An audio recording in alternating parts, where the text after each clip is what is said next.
What's up, YouTube? What's up, YouTube? Welcome to another episode of Creativity Unsheathed. Unsheathed. I'm Oliver Siwa. And I'm Nino. And yes, we are brothers. Yes, we are. And welcome to the show where you don't have to brush your teeth more.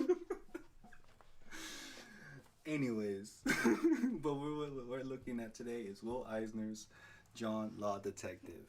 Now, I feel like this might be the precursor to what we know today as the Spirit. And this was an unpublished book from 1948, and now by Eclipse Comics, it got published in 1983, 34 years of hibernation, now in its physical form and out in the world. And during this time, Will Eisner wanted to be a publisher. He had titles like Q Pies and Baseball Comics, and however, he had poor sales, so his dream of being a publisher was short-lived. However, he did have some like educational comics going around during that time of like late 40s, early 50s, and it was booming to the point where he was able to develop Nubbin, and from there he felt like Nubbin needed a character, and John Law came into the picture. Oh, nice. Yeah, and then Nubbin is you shine, boy. Yeah. Nice. So, and then later it just became a John Law comic, and then Nubbin was the second or co-star now. Yeah. So, but right here, so everything in this book, you got Will Eisner doing the art and story with Klaus Janson on the colors. Wow. Yeah. So that's I actually really like how what Klaus Janson did. Like, he really knows how to execute tone and mood, and something for the age, or the age of this book. Yeah, and for those who don't know, Klaus Janson, he did Dark Knight Returns. Yeah. The inks, and then he did some Daredevils. Yeah. So pick those up. Yeah.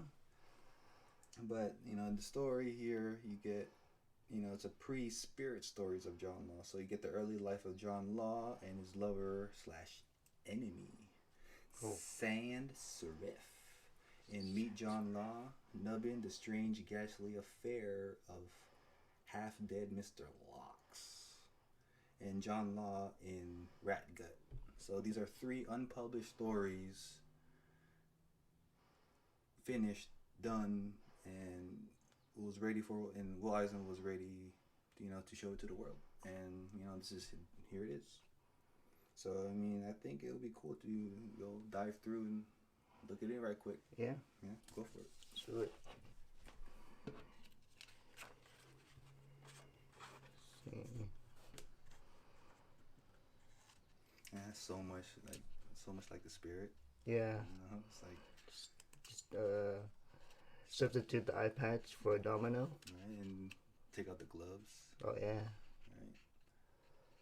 Right. I think there. I don't know which story it was, but I think John Law and the Spirit did collab or in the story, but Will Eisner said it was just like it was totally sloppy, to the point where I think one of the inkers forgot to draw John Law's gloves, so it looked like 2 spirits were in the same picture. Oh yeah, confusing. Yeah, but I guess from this shelved story sitting for 34 years at that time, I think Will Eisner really knew how to execute it.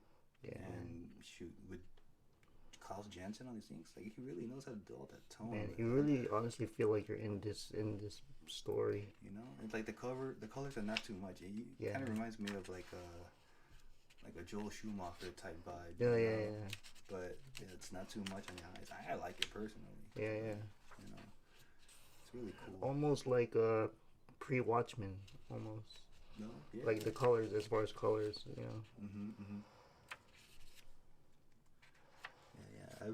You can really admire Will Eisner's storytelling. Like, it's so many panels, but he's allowing the body tell the story, you know. And it flows, man. It just really feels like it's a movie, like you're in it. I don't know. something about it. It's really good. And like,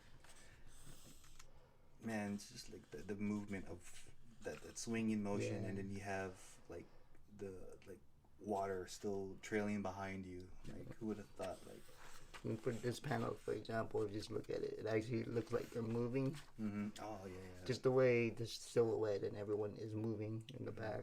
And like the silhouettes really help with that depth, you know, they really separate foreground, midground, and of course, background. And still using negative space, but it still works. Yeah, totally. And it's like you always don't always have to draw everything, Yeah. This is the Nubbin story, the Shoe Shine Boy. In string. First appearance, almost, huh? Yeah. Then you get that bad rendition afterwards with the spirit, but it's cool. I mean, let's see this panel. I love this panel. You really feel like you're in the same room with them. Really got used to lighting though. That's what it is. I don't know. It feels like you're in the like you're really there. I don't know. Yeah. And this is all pre-digital, and it just how the use of color really helps. Yeah, storytelling too. It's so cool. It really sets the mood. I know I'm gonna keep saying that, but it's that's what color does. I think with today's color, it's just there's so much going on in today's comics. It's like nothing's really simplified. You got a lot of colors all over the place compared to like the simplicity of here. It's like the way he draws them underwater. It's like no digital, but just his technique, it works. Yeah. I mean, who really, other than being underwater with a camera, what does it really look like? Yeah. And then before this time of 40s, 50s. Yeah, probably the only thing moving would be your hair. Like, who would have thought? Like, you can. What does it look like? What was his reference? Yeah. Oh, look right here. The little dog's get up too. Oh, see, he's on his head.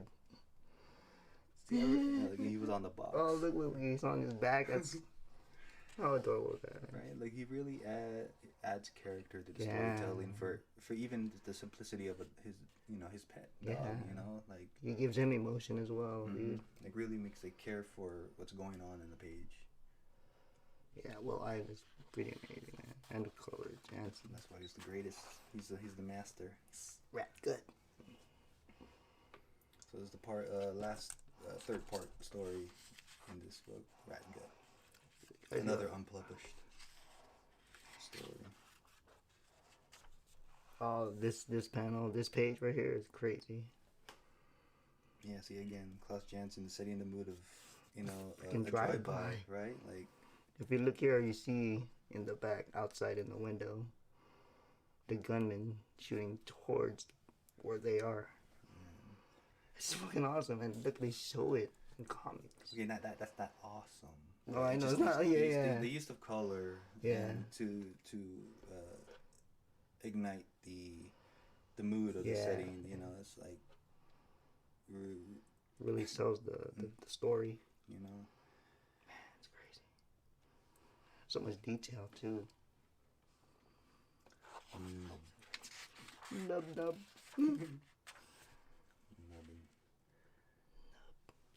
So supposedly in the story, like this kid, this here, like he admires this gangster that just did the shootout,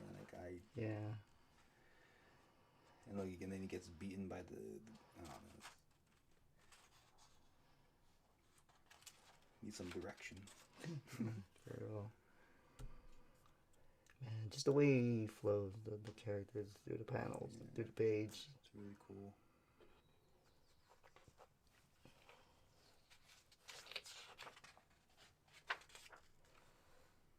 So here are some unused pinups and covers from Nubbin the Shoe Shine Boy. So look for this. I wonder if it's out there. I don't think so. Sunday Comics. So this was actually I think this was the comic that he made that wasn't made after his fallout with that with his printing company. or publishing company. So this is what he wanted to title it. Yeah, so he this when how he introduced John Law and more of the unused covers. Oh, see, this is a cover on the very first splash page, but with the spirit. Yeah, that's cool. And if you go back, it would be John Law.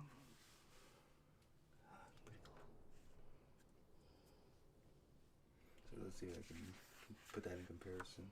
Mm-hmm. So you got that. So this is John Law. John Law. You get the spirit. So you see how Will Eisner reused that for the spirit books. So all of these were, so spirit is pretty much like a John Law. 2 years later, yeah. Yeah. But, respectfully, like John Law and Spirit are two different characters, two different personalities, and of course they look different, but it's a shame that it didn't continue as a series of on its own, because it would have been interesting to see, and maybe like stories with the Spirit and John Law together done properly. Right. Who knows what it would look like, and fighting crime together. Right. Awesome. Right. So maybe this is the cover. Pencils. All pencils. It's amazing. Of the cover. Boom. It's awesome. Yeah, awesome pencils. Yeah. Will Eisner's a good study for storytelling. Yeah, and like not just much a style of drawing, but how he does his storytelling. Yeah, like panel you said, to panel, making it flow. Like telling the story with body of movement. Not so much always have to be in dialogue. Right. So It's pretty awesome. Will Eisner is definitely a master to admire and to look up to. And if you find this in the wild, hey, please pick it up and add it to your collection. And if you're an artist, dabbling in storytelling yourself, Will Eisner, all his books is something to aspire to. And there's a few books out there. Yeah, pick it up. Definitely. And we like to end this end this little segment with a motivational quote for you all, and to go forward with to the daily life. And this one's by Plato, the great Greek philosopher. It's never discourage anyone who continually makes progress, no matter how slow. Yes. Yeah.